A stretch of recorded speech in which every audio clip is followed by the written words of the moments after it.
Andrij Dobriansky joining us now. He's the Director of Communications and Media for the Ukrainian Congress Committee of America. Your response to the deadline being moved up and Trump's comments, I think one of the things he said, Andrij, was he's done with talking to Putin. He talks to him and then he continues to fire missiles. Yeah, we're done with waiting. I think that's the biggest thing. And this is the response from the 50-day announcement that we heard just a couple of weeks ago.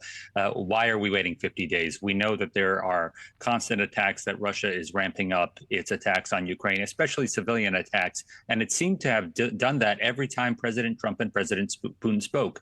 So just this morning, I saw Kevin McCarthy speaking, saying that Putin overplayed his hand. I agree with that. I agree with the sentiments within the Trump administration that they have done everything possible to bring Putin to the table, and it has been rebuffed time and again. Not only did Medvedev, the former president and director of the Security Council of Russia, tweet that out as very outrageously against the United States, he was up at 1 or 2 in the morning tweeting against Lindsey Graham last night, saying that the negotiations will end when we finish taking over territory in Ukraine. So it's clear that the rhetoric out of Russia is we're not listening to President Trump. We don't care what he says.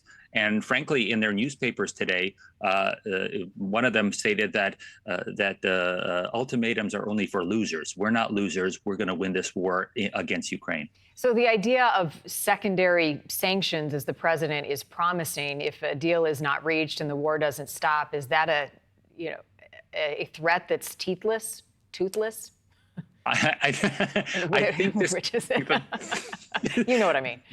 That's a good one for the clip book. I think that this goes along with all these negotiations we're having. I mentioned the Russian papers. They actually talked about the deal that was announced with the EU yesterday. And was there some kind of security pact that was made between between the EU and the US regarding Ukraine in terms of those tariff deals? Similarly, right now we're having meetings in Stockholm between Scott Bessent and the Chinese delegation.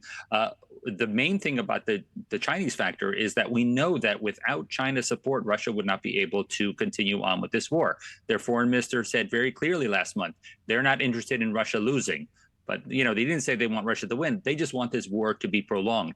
And I think part of the conversations that Scott Bessent might be having is not just what the tariffs are with the United States, but why are you propping up this enemy state, this rogue state? If you were to simply stop sending support to Russia, this war would end sooner rather than later. What about Russia's economy, Andrij? President Trump hinted at the fact that the economy is struggling, that the Russian people are hurting. Is that true? Well, if you have 20% inflation, I think everybody kind of hurts. And the fact is that their economy has completely been changed over into a wartime economy. They're building massive factories, sure, but they're only for producing arms, for producing these Iranian drones. In fact, they're actually importing workers from North Korea to produce these Iranian-made drones to send against, obviously, Ukrainian positions. But now we're seeing drones, Russian drones, being spotted over Vilnius, Lithuania, and other European cities. This is something that needs to be addressed now. And I think targeting the economy is the right way to go. That's why you saw that as part of the EU deal, President Trump announced that Europe would be transitioning to more and more American fossil fuels as opposed to buying them from Russia. President Trump is trying to cut off Russia at the knees, and that's the only way we get them to the negotiating table. Anything more you can share that you've learned about the strikes overnight, most recently, the targeted areas and how many people are being impacted, hurt and killed?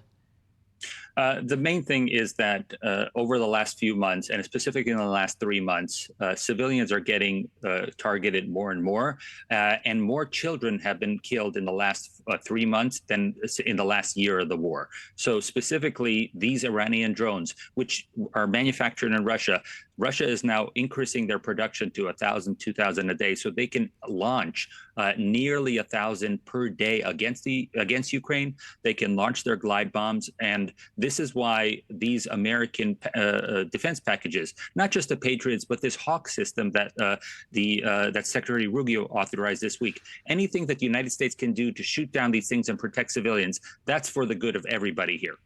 As always, Andrij, thank you so much for your time.